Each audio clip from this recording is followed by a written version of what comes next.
have seen our game-by-game predictions for every single Big 12 team. And now it is time to bring you our 2019 Big 12 Conference Recap. And the Big 12 will be one of the most intriguing conferences this year because 40% of its members will have a brand new head coach entering 2019.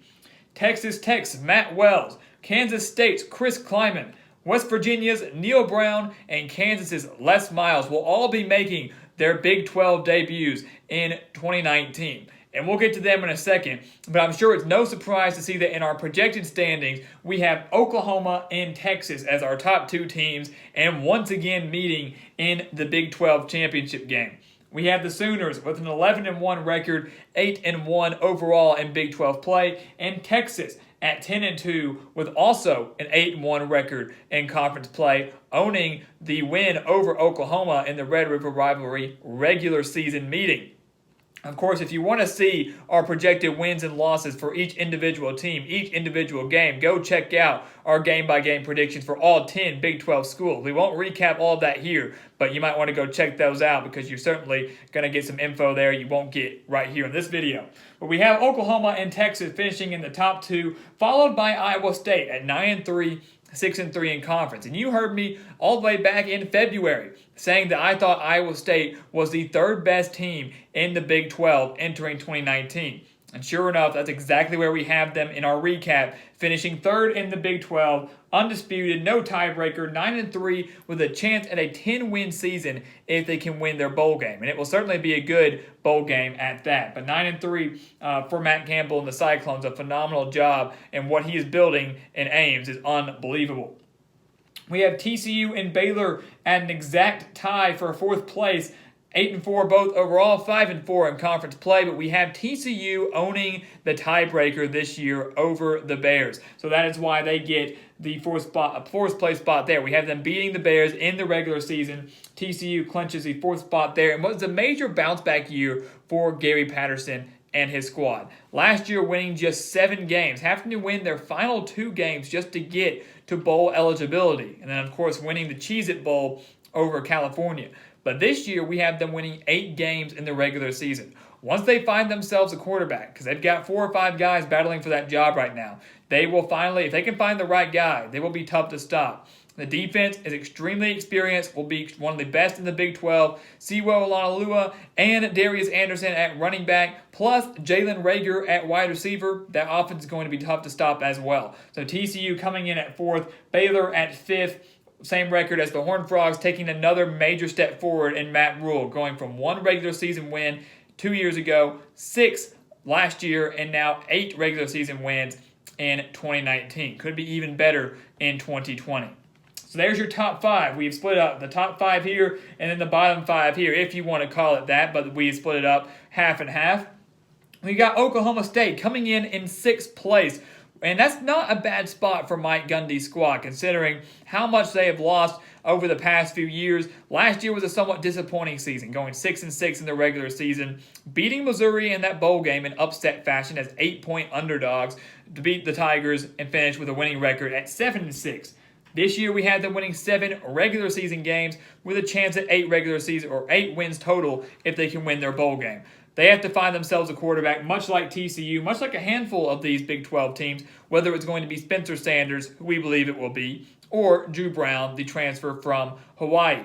Regardless, Oklahoma State still has a very talented team, and if their defense takes the steps forward that we think they could, they can easily win 7 games and maybe even more in 2019. But 7-5 overall, 4-5 in conference play, sharing that same conference mark with Texas Tech, but because they have a 1-game advantage overall, they get the 6th place spot.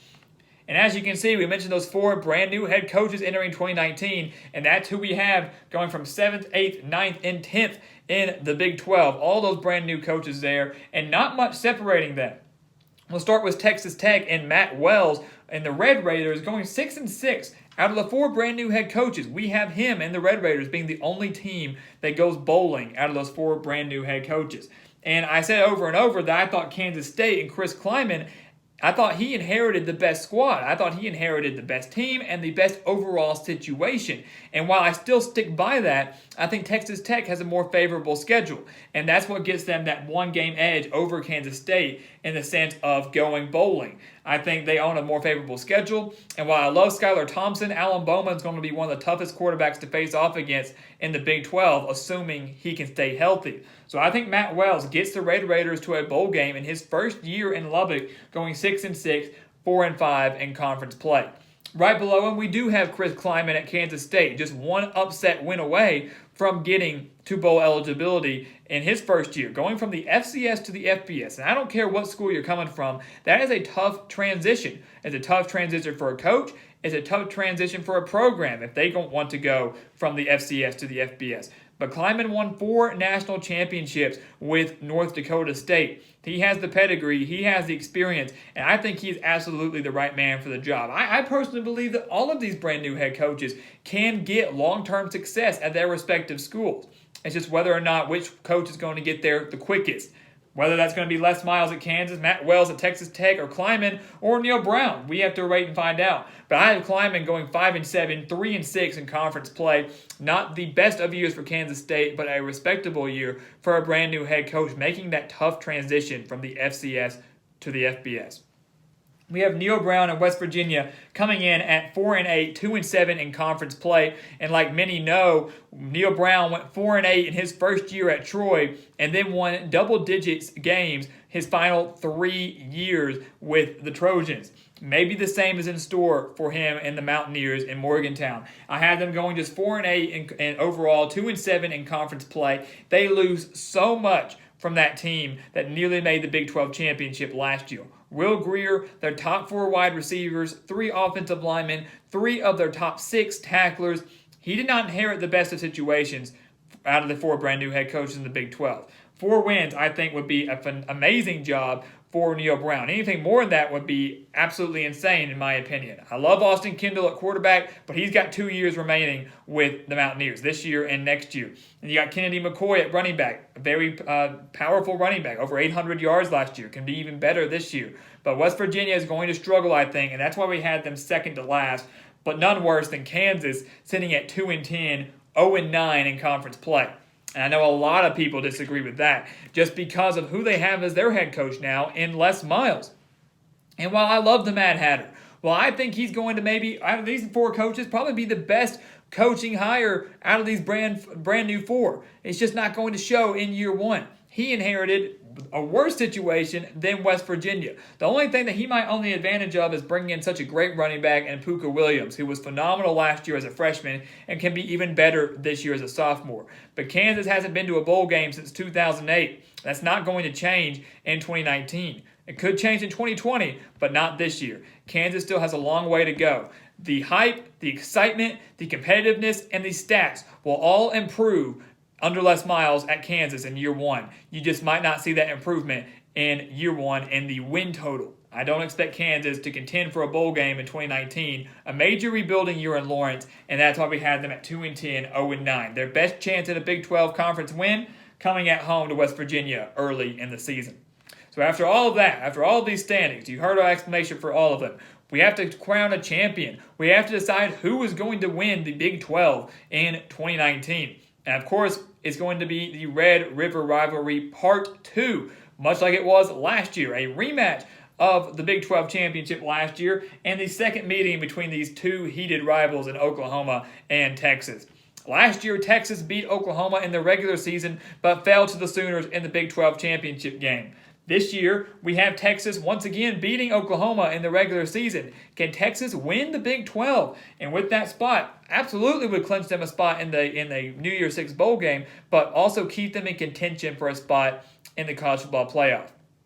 Unfortunately, we have Oklahoma repeating exactly what happened last year. I think the Sooners beat the Longhorns in the Big 12 championship game. I think it's very difficult to beat the same team twice. We saw that last year with Oklahoma and Texas. We've seen that in countless other conferences, conference championship games, or maybe in bowl games. So it's very possible, even in the NFL. Look at the NFL, how difficult it is to beat teams twice in the same division. I don't think Texas can beat Oklahoma twice. I think Lincoln Riley and his staff make the adjustments. I think Jalen Hurts gets better every single week after that Red River rivalry showdown in the first meeting in the regular season. Oklahoma beats Texas to clinch their second straight, or maybe I should say third straight Big 12 title, but second straight over Texas. They finished 12-1 and a chance at the college football playoff berth. 12-1 should be good enough to get them to their third straight college football playoff berth under Lincoln Riley. The Big 12 will be one of the most fun conferences to watch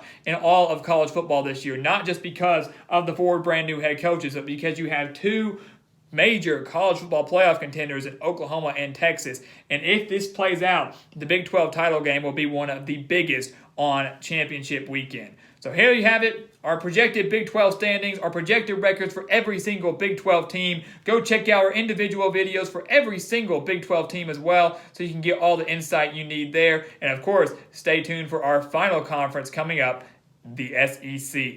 So guys, as always, thank you for watching us here on YouTube. Please go follow us on Twitter and Instagram at Gridiron Expert, and check out our official website, thegridironexpert.com. Sign up for our newsletter and sign up for our expert picks. For just $30, you will receive every single one of our 2019 college football spread picks, including the postseason.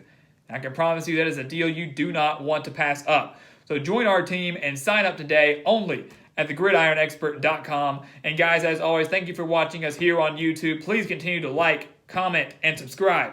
And we will see you next time on The Gridiron Expert.